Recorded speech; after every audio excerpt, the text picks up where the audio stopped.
Could this fall be the hottest time of 2024 to sell your home? I'll break that down on Frequently Asked Friday.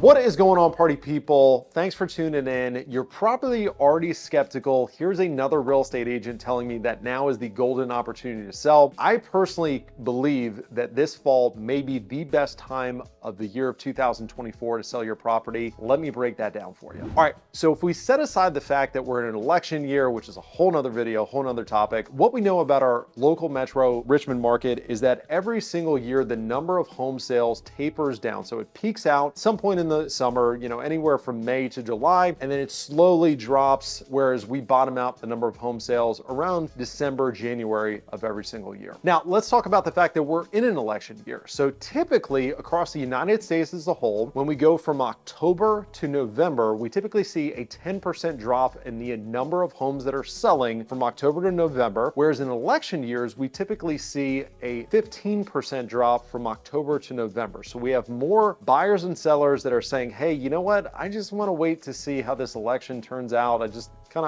going to hit the pause button, and we see the number of home sales drop more significantly in the month of November on election years. Now, you might be sitting here listening to me and say, hey, Chris, you are not really making a solid argument so far as to why it might be a perfect time of year to sell my property. You're telling me, you're breaking down the fact that there's going to be less home selling. That means that it is not going to be a good time for me. I'm smarty pants, and I'm reading right through what you're telling me. And what I would submit to you as a prospective home seller is that the number of homes that are selling in the market at any given time is completely irrelevant. The relevant metric to look at, the relevant data to look at, is the relationship between the seller supply, meaning the amount of homes that are going on the market, and the buyer demand, meaning how many buyers are putting homes under contract. The only thing that is relevant as a seller is where are we in the cycle of supply and demand given the current landscape in the market. So let me give you a what if. So for example, would you rather sell your home in the summer when there's a number of homes selling, but there's 3 homes to every single buyer in the marketplace? Or would you rather sell your property in the dead of winter when there's not that many transactions happening, but there's 3 buyers for every single listing? Kind of interesting when you think about it that way, right? Now, the metric that we use, the way we track this dynamic between buyer demand and seller supply, is a metric called month supply of inventory. And I'm not going to geek out on you, but essentially what we know is that when we are at 6 months supply of inventory, we're at equilibrium. That means we're in a neutral market. If we're above 6 months supply of inventory, we're in a buyer's market. If we're below 6 months supply of inventory, we're in a seller's market. So in layman's terms, the lower that number, the more that we're in a seller's market. In Metro Richmond at this moment in time, or at least in the month of August, we were at 1.4 months supply of inventory. So we are very much in a seller's market. And what my personal prediction is, we see less and less homes that hit the market throughout the fall and the winter months. But given that we're in an election year, we're going to have less and less sellers that are going to be choosing to put their property on the market. Now, will we see less buyers that are out there buying homes? Yes. Are we going to see a significant more amount of sellers that decide not to list as opposed to buyers that decide not to buy? My prediction is yes. So my prediction, what I feel like we're going to end up in, is we're going to end up in a situation where there are a number of sellers that are either pull their homes off the market or just decide not to hit the market at all. And that number is going to significantly outpace the number of buyers that decide to exit the market. And what we're going to find ourselves in a situation where, once again, there's 3 buyers to every property. This is actually the situation that we found ourselves in the last